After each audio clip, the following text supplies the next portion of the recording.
Hey everyone, Chuck here. Welcome back to my channel. Today I am going to go through my story of my weight loss battle and how I found the ketogenic lifestyle and what led me to carnivore. Now, looking back, I was always a normal kid up until the age of 8. As you can see from the pictures, I was thin, healthy, and carefree. When I started gaining weight, I was about 50 pounds heavier than all the other kids. At the age of about 13 is where my weight started to get out of control, and I would start the cycle of trying to lose weight through different diets and exercise. At 15, I became comfortable with being overweight and got to my first biggest by the age of 20. I was 288 pounds.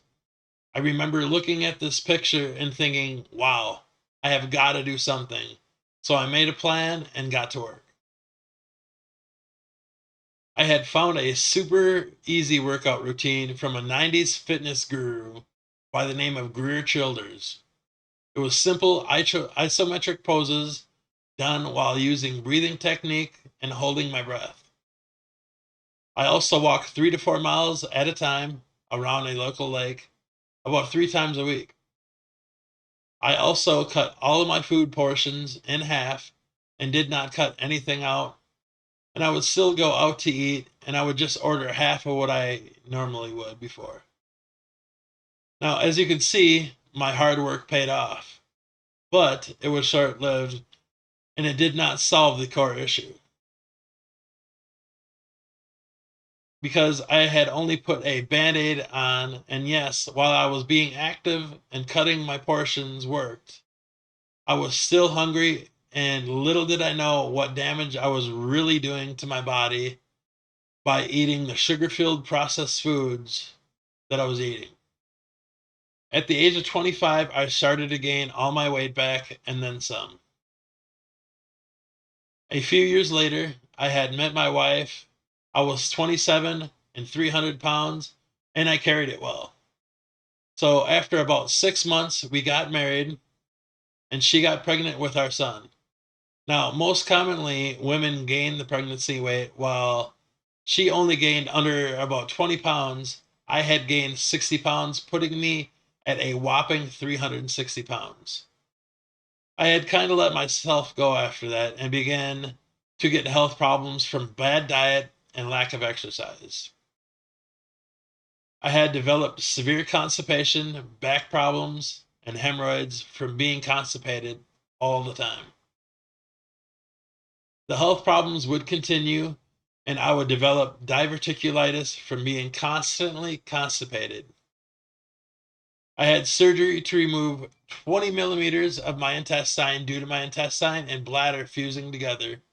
After I healed up, I tried to be more active and I overdid some push ups and exercises and ended up giving myself a hernia. I started to research health and fitness after that, as well as different diets to try to figure out how I'm going to get back in health for my family. Or they were in fear that I might die if I didn't change something soon. Now, it was at my heaviest, I was at 430 pounds. My first move was to quit smoking, for my son and my wife has asked me several times to give it a try, and I gave it a few tries, and eventually I was successful at quitting 3 years ago. During that time, I came across a video about insulin resistance from a YouTuber named Health Coach Kate. I had discovered through the signs mentioned in the video, I no doubt was insulin resistant. Through more research, I had found a guy by the name of Ben Bickman, and he was talking about how to reverse insulin resistance and type 2 diabetes. He mentioned keto and how it works. I became really intrigued, so I researched and found a channel called Keto Connect and a few others. After talking about what I had found with my wife, we both gave it a try off and on through trial and error. And after about 6 months or so doing it off and on, I had weighed myself and I had dropped down to 376 pounds down from my previous weight. I had come across Dr. Ken Berry and found Carnivore.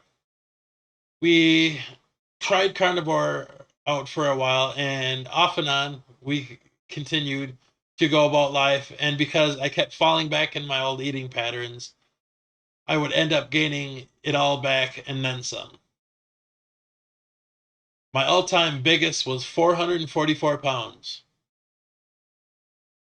I went to my wife's work with her one time, and she had weighed me at her work because we couldn't find a scale here that would weigh me. So she had a wheelchair scale at her work, and I was devastated to see 444 pop up on the scale.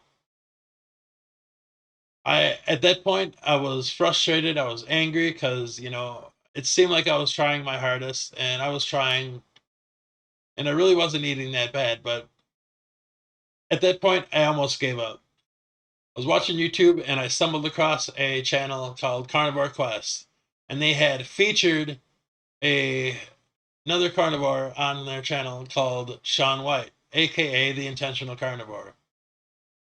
After hearing his story, I was inspired not to give up. We continued to do carnivore, and with each hiccup or mistake I made, it became easier not to fall off. Now, the last straw was when I had my last 10 teeth pulled in order to get dentures, which I have now. I went back to the sad diet to have soft food to eat while I healed. Now, long story short, I ended up getting severely constipated, and I had to go to the ER for help. After that, I had made a vow that there was no looking back. No more excuses, it was time.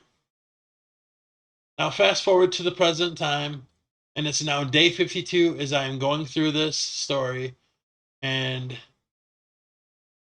things are going great.